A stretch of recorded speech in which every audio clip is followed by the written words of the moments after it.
새로운 종목, 10월 달에 첫 출발을 아주 상큼하게 할 종목으로 편입을 좀 해보도록 하겠습니다.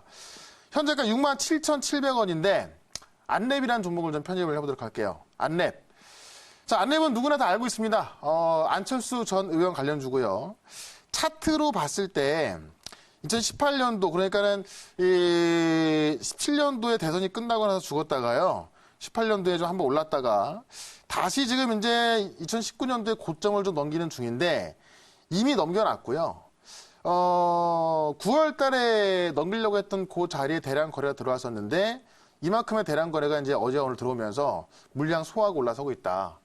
일단 자리로 봤을 때 충분히 다시 한번 시세가 붙을 수 있는 그런 자리로 보여지는데 그렇다면 이 시점에서 왜 안랩을 저는 편입을 하냐? 이거 하나 좀 보여드려 볼게요. 안철수, 내가 달리기를 하면서 배운 것들.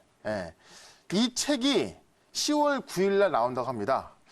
자, 누가 쓴 책이겠습니까? 당연히 뭐 안철수. 제목이 안철수, 내가 달리기를 하면서 배운 것들. 지금 독일에서 이제 안철수 전 의원이 머물고 있는데 이 책을 이제 발간을 한다고 그래요. 제목을 보시면 내가 달리기를 하면서 배운 것들. 의미를 딱 생각해 보니까 내가 정치하면서 배운 것들. 뭐 이런 것 같아요.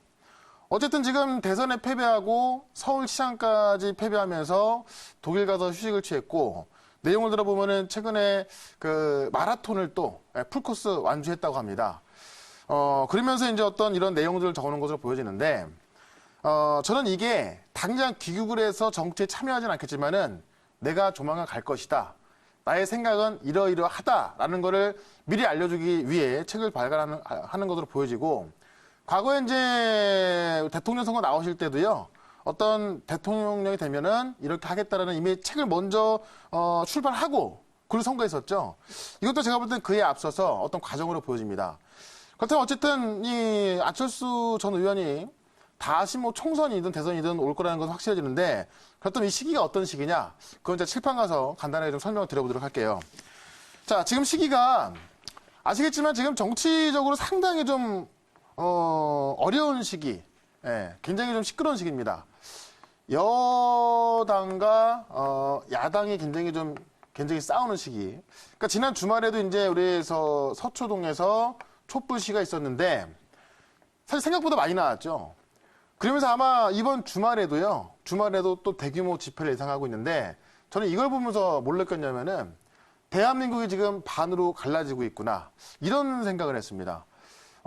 실제로 이렇게 또 말하는 어떤 진보 논객도 상당히 많이 있고요. 그래서 실질적으로 이걸 봤을 땐 사실 어느 편도 둘 수가 없고 어느 게 맞는 건지도 모르겠어요. 결과가 어떻게 나올지도 모르겠습니다.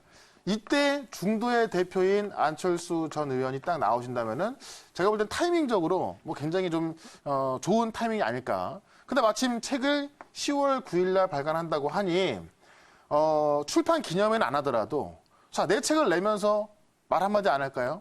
제가 볼 땐 말 한마디 나올 것 같습니다. 그때를 전후로 해서 아마 저는 이 주가는 먼저 급등이 나올 걸로 보여집니다. 그래서 사실 뭐 개별주 중에서 뭐 써니전자라든가 뭐 다물멀티미디어 이런 종목들이 있지만은 실질적으로 뭐 가장 또 관련 있는 종목이 또 이 안랩이라는 종목이기 때문에 저는 안랩을 편입을 해서 한번 가져가 보도록 하겠고요. 이 종목에 있어서 질문 있으면 질문 한번 받아보도록 하겠습니다. 뭐 회사도 좋고 뭐 테마에 좀 였겠지만 그 안철수 안랩이라는 이 종목이 2012년에 또 대선에 또 나오면서 그때 단일화가 됐었죠. 네네. 이제 단일화되면서 거의 35배 그 진짜 대선 테마 중에 가장 그렇죠. 엄청났었죠. 엄청났었는데 아주 큰 세력들이 붙었는데 그러면 이번에 이제 정계 복귀를 이번에 하지 않습니까? 또 그 어느 한 당이 야당 쪽에서 분당을 하게 되면 개혁 보수 쪽으로 힘을 좀 모아 가는데 지금 중도 개혁 보수 쪽이 유럽에서 어느 정도 좀 자리가 잡아가는 그런 모양새가 보여요. 그 좌파하고 우파 쪽 뭐 정치 용어지만 그 중간에 또 한 반 정도 중도 개혁이 요즘은 유럽 쪽에서 좀 그게 정치권이 자리를 잡아가는 모습이 보이는데 그러면 이 안철수라는 분께서 지금 대선 지지율을 보게 되면 지금 어느 정도 이제 지지율이 나와 있잖아요. 근데 명확하게 나와 있잖아요. 지지율이 되게 낮은 걸로 알고 있어요. 지금 만약에 이 종목이 아마 이제 정계를 복귀해서 좀 탄력을 받으려면 네. 아무래도 대선 주자로서 좀 나올 가능성, 그 전망에 대해서 궁금합니다. 제가 볼 때는 어쨌든 뭐 총선쯤에는 좀 복귀하지 않을까 싶고요. 그 다음에 대선 때는 뭐 당연히 나올 것 같고, 실제로 이제 안철수 전 의원이 대선을, 했고, 그 다음에 이제 그 서울시장까지 하면서 사실 실망하신 분들 좀 상당히 많을 것 같아요. 왜냐면은 좀, 뭐 언론에 나오는 모습 보면서.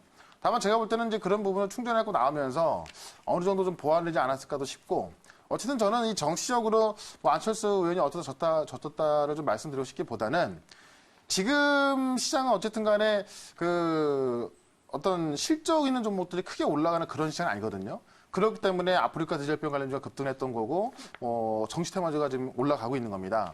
그런 시점에서 지금 여와 야가, 그러니까 여당과 야당이 굉장히 좀 싸우고 있고 또 진보와 보수가 싸우고 있는 마당에 사실 중도의 어떤 그 대표가 안철수 전 의원이기 때문에 이쯤에서 나온다면 아마 굉장히 뭐 지지율? 뭐 그걸 가지고 뭐 그 어떤 지지율이 빡 올라가거나 그러진 않겠지만은 어떤 그 여론적인 모습에 있을 때는 여론적으로 뭐 상당히 뭐 좋을 것이다. 특히나 과거에도 이제 어떤 그 타이밍을 잘 잡아가지고 원래 안철수 전 대표는 대선에 나오면서 지지율이 그렇게 좋지는 않았어요. 근데 어떤 타이밍이 좋아서 지지율을 한번 끌어올린 적이 있었거든요. 아마도 그런 타이밍을 노리지 않을까 싶고요. 제 생각에는 지금이 뭐 그런 타이밍이 아닌가. 그러면 무당층을 좀 생각합니다. 흡수할 가능성이 상당히 크다고 좀 볼 수 있겠네요. 지지율 면에서. 그렇죠. 네. 사실 뭐 정치적인 얘기는 예. 뭐 제가 뭐 자세히 어떤 뭐 말씀 드리고 싶지는 않고요. 예, 알겠습니다. 그냥 좀 지켜보도록 하겠습니다. 네. 예. 자, 저는 어쨌든 그 종목의 시세 차익을 노리기 위한 뭐 전략이기 때문에 정치적인 여기는 뭐 제 개인적인 이야기니까 너무 신경 쓰지 마시고 예, 주가에만 집중을 해보도록 하겠습니다. 저는 목표가를 8만 원까지 보도록 할 거고 손절가는 6만 4천 원까지 보도록 하겠고요. 자, 저는 여기까지 하고 우리 박준난 전문가님 종목 네. 들어가겠습니다.